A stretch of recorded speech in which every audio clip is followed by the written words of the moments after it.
Bom dia, boa tarde, boa noite. Hoje eu vou falar então sobre o tema O Redesenho Desastroso dos Rios do Paquistão, que é uma notícia de 30 de janeiro de 2023, feita pelo canal Vox, só que é um assunto bem interessante e esquecido, né? Bom, nos últimos 70 anos, a população do Paquistão quadruplicou, enquanto a disponibilidade de água per capita caiu vertiginosamente, como podemos ver na imagem. Até 2025, prevê-se que a região atinja escassez absoluta de água. No entanto, o Paquistão também sofre cada vez mais com inundações graves, cada uma delas destruindo e ceifando centenas de vidas. A moderna infraestrutura hídrica que transformou a bacia do rio Indo começou na colonização britânica do século XIX. Antes do domínio britânico, essa região era povoada por agropastoris, que passaram séculos criando gado e cultivando colheitas, e eles migravam dependendo das flutuações na bacia do Indo. O Paquistão é um país árido que depende completamente dos rios da bacia do Indo, que nascem no norte do país nas montanhas com o degelo das cordilheiras e com as chuvas sazonais no verão. Isso faz com que o fluxo de água do rio varie muito ao longo do ano. Aproximadamente 84% do seu fluxo ocorre entre abril e outubro. Antes da colonização britânica, os povos ali já construíam canais de inundação que captavam a água das cheias e permitiam a irrigação. Esses canais secavam no inverno. Em 1857, os britânicos tomam o Paquistão, que passa a fazer parte do Raja britânico. Os novos governantes britânicos queriam transformar essa região o mais produtiva possível em termos agrícolas.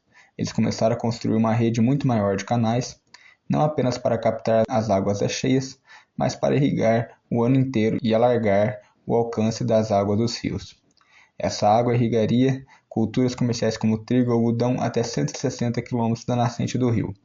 Os britânicos construíram diques para impedir que as águas das enchentes passassem pelas margens do rio, e para isso montaram barragens que levaram o nível da água montante do rio para que a água pudesse ser canalizada para canais com comportas que abrem e fecham dependendo da oferta e procura de água.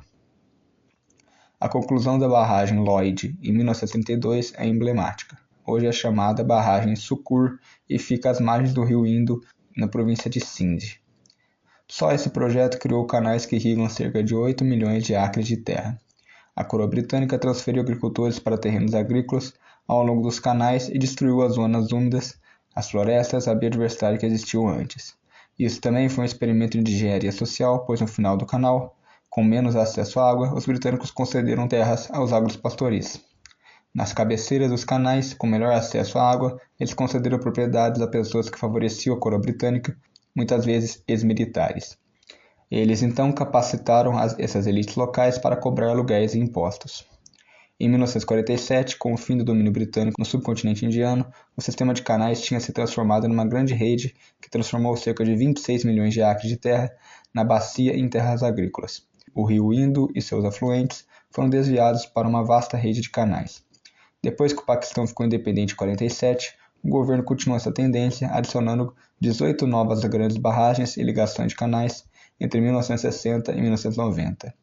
O sistema hoje inclui mais de 50 canais, mais de 80 barragens, 19 barragens menores e 2 grandes projetos de drenagem para resíduos agrícolas, como podemos ver na imagem. Esse foi o maior sistema de canais contíguos do mundo e transformou completamente o Paquistão. Cidades apareceram no deserto, a população do país ultrapassou os 200 milhões e a agricultura é o maior setor econômico do país, empregando cerca de metade do país, e utiliza cerca de 90% das águas superficiais e subterrâneas. Mas isso não ocorreu sem deixar consequências terríveis. Em agosto de 2022, uma estação de monções excepcionalmente forte inundou um terço do país, matando mais de 1.600 pessoas. A província baixa do Sindh e o vizinho Baluchistão foram inundados. E quando a água estava sendo drenada de volta ao rio Indo, não conseguiu achar um caminho natural de volta ao rio e foi bloqueada pelo sistema de canais, aterros e drenos de águas residuais construídos paralelamente ao rio. A água permaneceu por várias semanas, provocando doenças e deslocamentos. Os aterros ao longo dos rios foram construídos para proteger as regiões das inundações ribeirinhas, mas o governo e os grandes proprietários de terra violam esses diques propositalmente, para que algumas terras possam ser poupadas das inundações, e uma ampla rede de barragens e canais capta e dispersa a água do rio de uma forma que diminui a água que chega no delta do Indo. Isso significa que a água do mar pode voltar ao leito do rio e às águas subterrâneas, destruindo fontes de água e milhões de hectares de terras cultiváveis. Além disso, quanto mais rico você for, melhor posicionado você vai estar em termos de acesso à água. As províncias mais ao norte, como o Punjab, recebem o suprimento de água antes da província Sindh ao sul, e podem usar o controle das barragens para direcionar a quantidade de água que flui abaixo no Punjab. E para completar, as autoridades paquistanesas propuseram a construção de mais mega barragens ao longo de seus rios como forma de solução para a escassez de água e inundações. Bom, então é isso. Obrigado a todos que assistiram. Até mais.